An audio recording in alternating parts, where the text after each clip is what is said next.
قال رسول اللہ صلی اللہ علیہ وسلم الدعاء لا يرد بین الاذان والاقامہ، اذان اور اقامت کے درمیان کی جانے والی دعا رد نہیں کی جاتی۔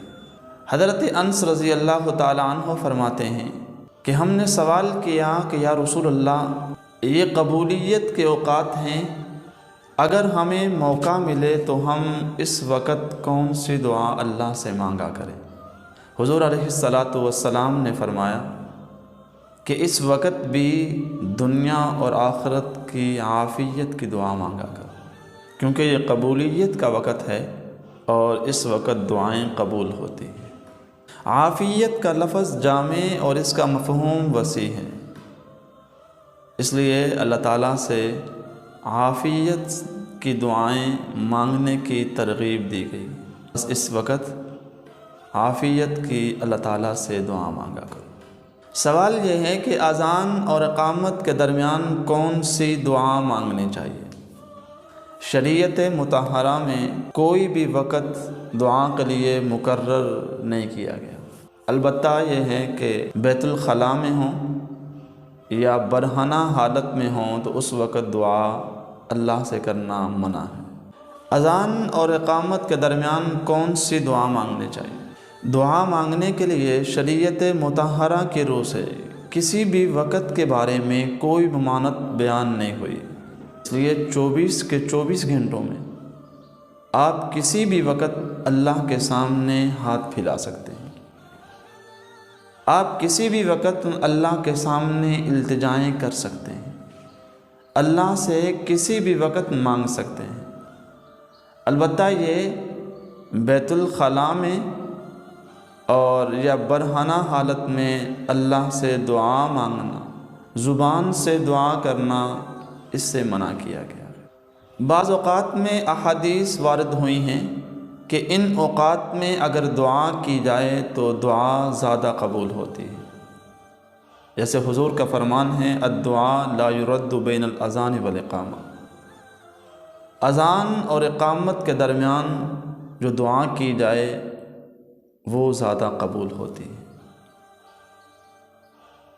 اس لیے ہمیں ان اوقات میں اللہ تعالیٰ سے دعائیں کرنی چاہیے۔ اذان کے بعد بھی دعا کی جا سکتی ہے، اور اذان کے بعد جب دعا کریں تو اس کی قبولیت کی زیادہ امید ہے۔ اللہ تعالیٰ سے اذان اور اقامت کے بعد ہمیں دعائیں کرنی چاہیے۔ رسول اللہ صلی اللہ علیہ وسلم نے ایک شخص کو دیکھا، وہ اللہ تعالیٰ سے دعا کر رہے تھے اسألک الصبر، اے اللہ میں آپ سے صبر کی دعا مانگتا ہوں۔ تو رسول اللہ صلی اللہ علیہ وسلم نے انہیں منع فرما دیا۔ حضور نے فرمایا صبر تو بلا اور مصیبت پر ہوتی ہے، تم اللہ تعالیٰ سے صبر کی بجائے اللہ سے عافیت کی دعا مانگو۔ صحابہ کرام علیہم اجمعین نے جب حضور سے سنا کہ اذان اور اقامت کے درمیان قبولیت کے اوقات ہوتے ہیں تو صحابہ سب سے پہلے تو ان موقعوں کو غنیمت جانتے، اپنی کوئی بھی حاجت ہوتی اگر یہ موقع نصیب ہو جاتا تو اس موقع میں بھی اللہ تعالیٰ کے سامنے گڑ گڑاتے، اللہ کے سامنے التجائیں کرتے۔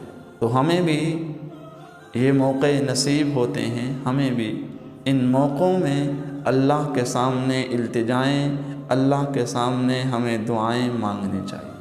حضور صلی اللہ علیہ وسلم ایک صحابی کی عیادت کے لیے اس کے گھر میں گئے، وہ پرندے کے بچے کی طرح لاغر اور کمزور ہو چکا تھا۔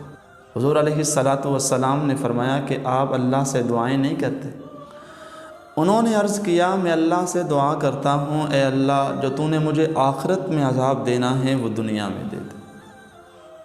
حضور علیہ السلام نے ان کے الفاظ سن کر کہا سبحان اللہ، جس چیز کی تم طاقت نہیں رکھتے وہ اللہ سے کیوں مانگتے؟ تم اللہ سے یہ دعا کیوں نہیں کرتے؟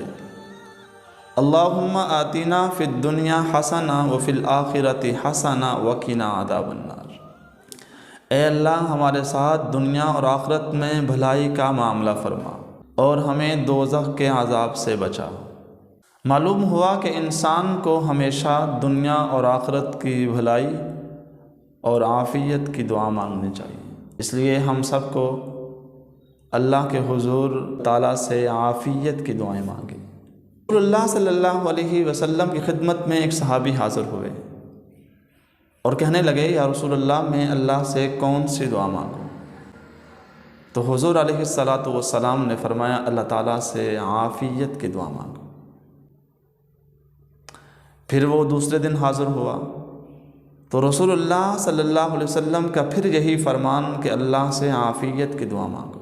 پھر تیسرے دن حاضر ہوا تو رسول اللہ صلی اللہ علیہ وسلم کا پھر یہ فرمان کہ اللہ تعالیٰ سے دنیا و آخرت کی بھلائی اور عافیت کی دعا مانگا کرو، جب آپ کی دعائیں قبول ہو جائیں گی تو تحقیق آپ کامیاب ہو جاؤ گے۔ تو ہمیں اللہ سے دعائیں مانگنی چاہیے، اور ان دعاؤں میں سب سے پہلے ہمیں عافیت کی دعا مانگنی چاہیے۔ اللہ تعالیٰ کے سامنے جب دعا کا موقع ملے تو سب سے پہلے اللہ تعالیٰ کی حمد کیا کریں، اس کے بعد رسول اللہ صلی اللہ علیہ وسلم پر درود پیش کیا کریں، اس کے بعد اپنی ذات کے لیے دعائیں مانگا کریں، پھر دوسروں کو دعاؤں میں یاد رکھا کریں۔ انسان دوسروں کے لیے دعا کرتا ہے تو دعا کرنے والے کی دعا پہلے قبول ہوتی ہے۔ اس لیے اپنے لیے، اپنے اہل و عیال کے لیے، اپنے ملک کے لیے دعائیں کیا کریں۔ سب سے پہلے عافیت کی دعائیں کیا کریں۔ اللہ تعالیٰ مجھے اور آپ کو دعائیں کرنے والا بنائے۔